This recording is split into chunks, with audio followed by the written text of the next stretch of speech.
The rise of Africa's young lions, how Gen Z presidents are changing global power. What if I told you the most revolutionary leaders on the planet right now aren't in Washington, Beijing, or Paris but in Ouagadougou, Dakar, and Bamako? Africa's Gen Z presidents, dubbed the Young Lions, are rewriting the rules of power and the world is watching in shock. This is not just a political shift. It's a global awakening. The Young Lions have arrived. They're in their 30s and early 40s. They don't wear suits and ties. They speak like revolutionaries and walk among their people. Names like Captain Ibrahim Traoré of Burkina Faso and President Bassirou Diomaye Faye of Senegal are sparking excitement across the continent and fear in Western capitals. These are not your average politicians. They are military-trained, tech-savvy, and ideologically grounded. Most importantly, they speak directly to the hearts of millions of African youth, a generation that's fed up with corruption, foreign control, and colonial-era economics. With over 60% of Africa's population under 25, this is not just symbolism. This is strategic. How they're changing the global power game. So, what's different about these leaders? Rejecting neocolonialism. Traoré and others are cutting ties with French military bases, rejecting the CFA franc, and demanding economic independence. Pan-African alliances.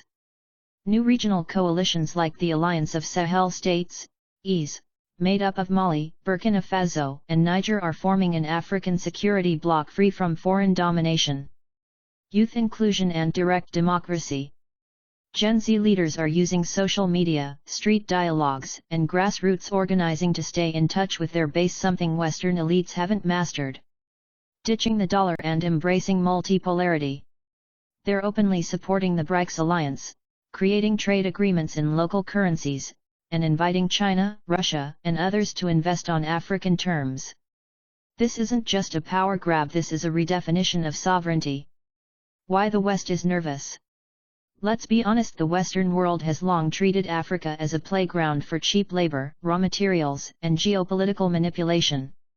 But now, these young lions are kicking the colonizers out politically, militarily, and economically. France has withdrawn troops from multiple Sahel countries. U.S. influence is rapidly shrinking, especially in countries rejecting its military aid packages. The CFA franc, long seen as a tool of economic slavery, is being dismantled before our eyes.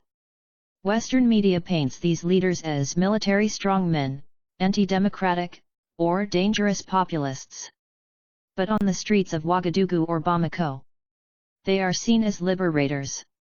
The domino effect, more to come? These aren't isolated revolutions, they're contagious. From the Congo to Cameroon, young Africans are calling for change.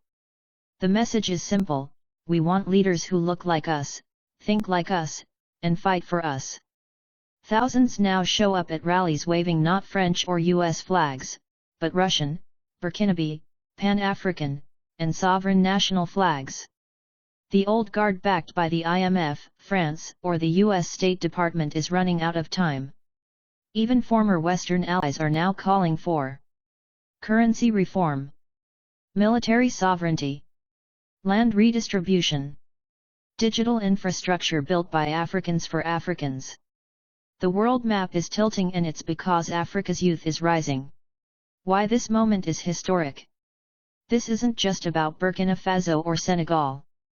This is about identity, destiny, and legacy. Africa is no longer asking for a seat at the global table, it's building its own table. And the young lions are roaring louder than ever. These leaders aren't perfect. But they represent something the world hasn't seen in decades.